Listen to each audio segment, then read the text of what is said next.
80 left 4 plus. 4 plus. 100 crest, stay left. 100 left 4 into turn right 3. Left 4 into turn right 3.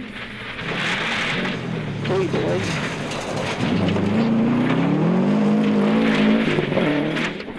100 jump. 100 left 5 kink jump. And then 100 turn left 3 over brow. We ride on board with Doug Tostovan and Tammy Adams. These fast-flowing roads in near-perfect condition. 8 special stages and a huge 45-car field. This is round 3 of the WA Rally Championship, the 2012 Experts Cup. Go into 8 right over bigger brows.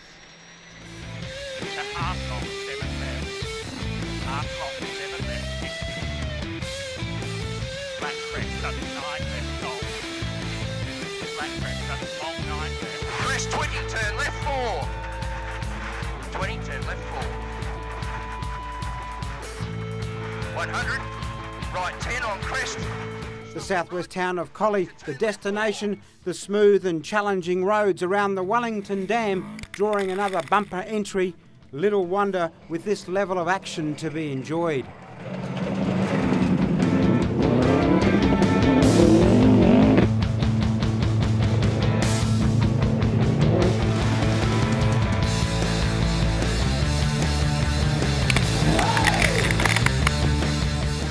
With 2 rounds run, the outright championship standings heading into the experts see Stone and Drury out front on 68 points, O'Dowd second, Tostovan third, Hines and King equal fourth, Mike Civil in the top 6. For the defending champion Lee Hines, it's all about maximum points in every one of the remaining rounds in his chase to keep the title. We need to win every round of the year, and don't mean to wish any bad luck on Alex Stone, but we need him to have a problem. If we win every round and he comes second in the rest of the rounds, he'll still take the title from us. Back and running in the championship after missing a few events with work commitments, Travis White. He showed a heap of potential after stepping up into a 4-wheel drive a season ago. That said, White knowing full well coming back on this event will be a challenge. Oh, there's a lot of competition there. I mean, there's a lot of good guys there that can win the event, and I mean, to be in the top 6 for one of them Experts Cups is going to be very hard to do. But I mean, we'll give it our best shot. I mean, we've got Greg Club with us, so we can got the best experience that we can get. So we can we'll do all we can do and try and make the most of it.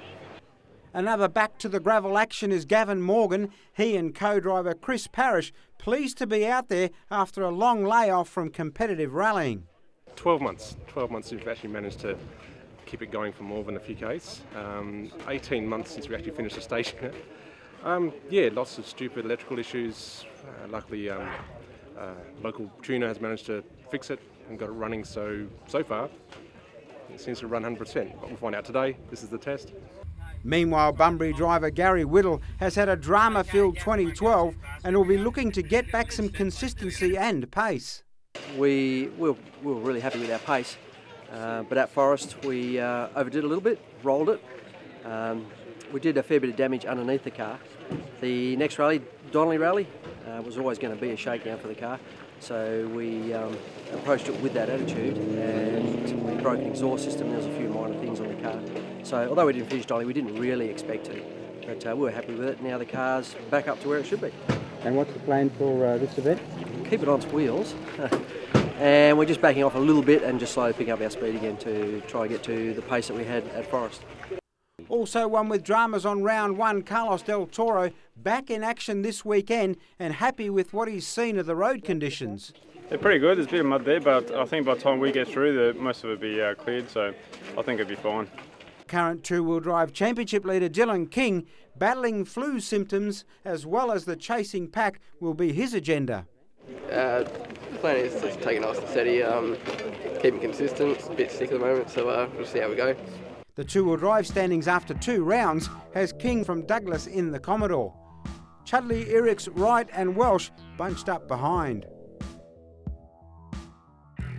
First-time competitors Adam Sidholm and Nick Clements jumping into the sport, purchasing a rally-ready Hyundai, getting plenty of help from the fraternity and well looking forward to their first outing.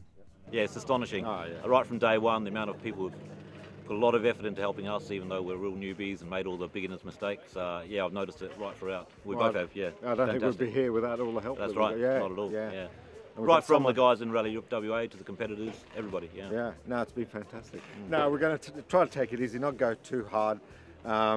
We just want to finish. We don't want to break anything, and we'll see how we go. We're going to push, but not. I don't think we're going to be pushing too hard. Not in our first rally. After storms blew in the day before the event, current state competitor and rally panel member Graham Miles would go above and beyond for this event. His efforts in the 24 hours before the rally ensuring the event would actually run at all. Yeah, I got a frantic phone call yesterday about the amount of trees on the track. So I came up with the tractor yesterday lunchtime, and I spent until 8 o'clock last night just clearing the track.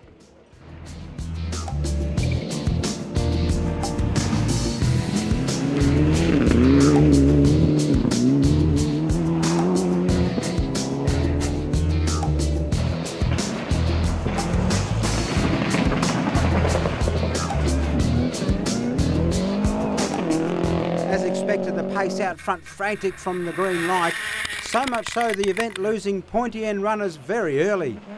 After setting third and second fastest stage times, McElroy and Ridden out after beating the number 1 car on the third test. Gavin Morgan faring little better, an argument with a tree stopping his comeback on special stage 2. The Davies boys also falling victim to the second run, out early and no points.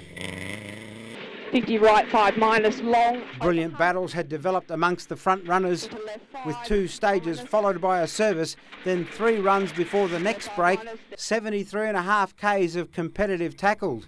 Third and fourth place, White and Flood versus Tostovan and Adams, a spectacular 2 seconds separating the teams. After a slightly slower start, Travis White would claw back lost time to creep in front of the Subaru of Tostovan. Both crews throwing everything into it, no room for even the slightest mistake. 2, 1, go, 150, flat left, 100. The fight for first and second place equally as intense.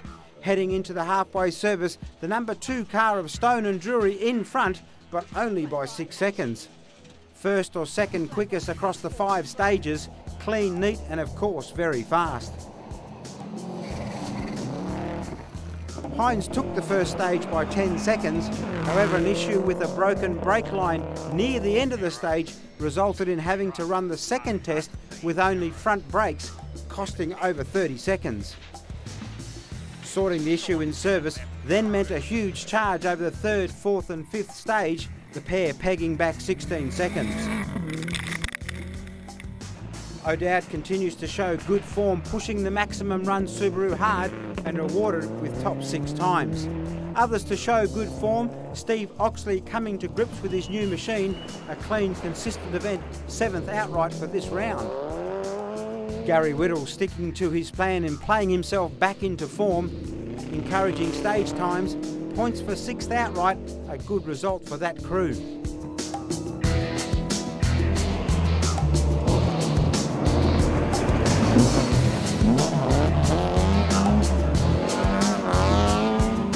Never one to let the party down, the 2-wheel drive series was also one to watch out for.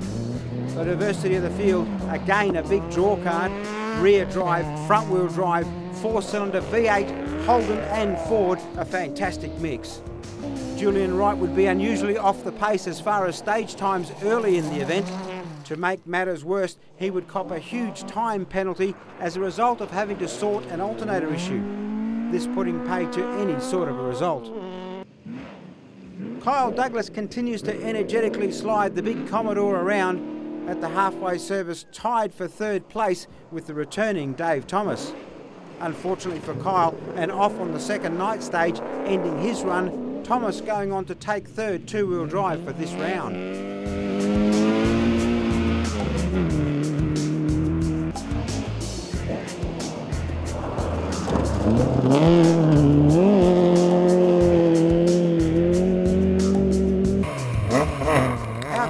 battle between Dylan King and Blair Pugh raged on. Blair slowly pulling a gap, only to go 23 seconds down on stage 5 with an overshoot and a stall. This reducing his advantage to just 1 second. Dylan, as per usual, pushing hard across the daytime runs, setting times in the top 10 outright. 1 second apart, advantage King and Hannigan, 3 night runs remaining, and it's game on once more. Drama for Blair, puncturing late on SS6, losing a further 3 seconds, but from there 2 quick times and taking the event by 12 seconds.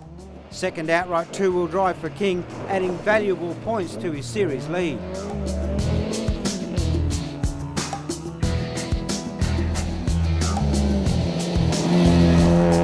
For a second event in a row, another big field of Clubmans lined up for this round.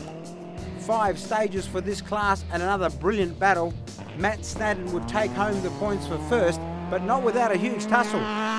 Steve Vass in the mix with top 3 fastest times, and Carl Rattenberry giving it a big go, matching Snadden all the way up until the last stage. Equal on time with Matt, a problem on SS5 resulting in a big time loss.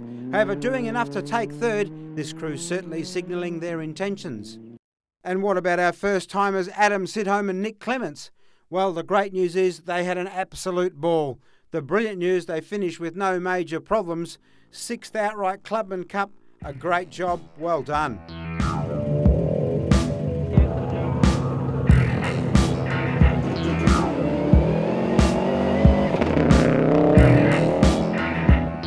Turn left 2 at sign.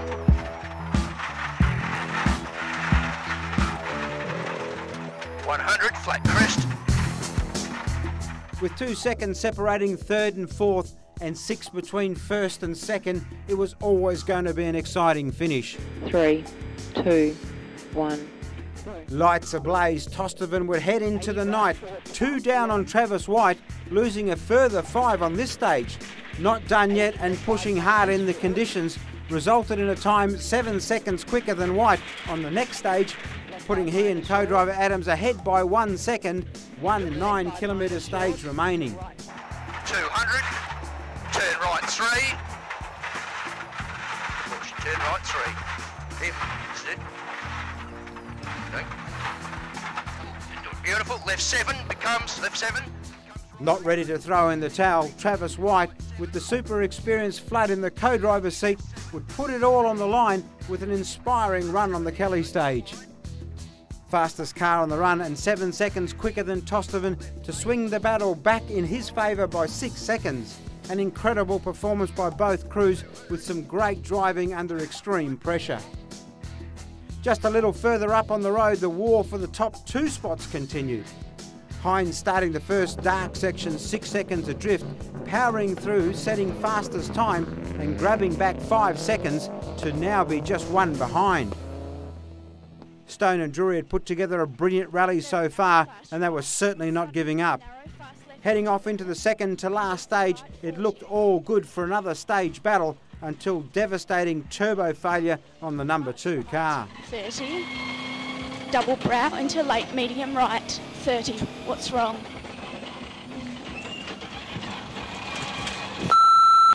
All right, brow into long quick left.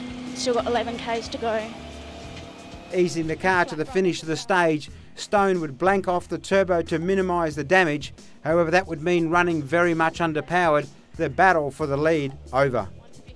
Unfortunately, penalties as a result of a late check-in also meant sliding from second to fourth, a cruel result for such a brilliant overall effort. Hines and Percival would power to the finish, grabbing the number 1 spot and of course valuable championship points. Stone's penalties would also elevate White and Flood to second, Tostovan and Adams to third. A spectacular event, thrilling battles up and down the field. This is West Australian rallying at its finest. 150, straight 2, right 5.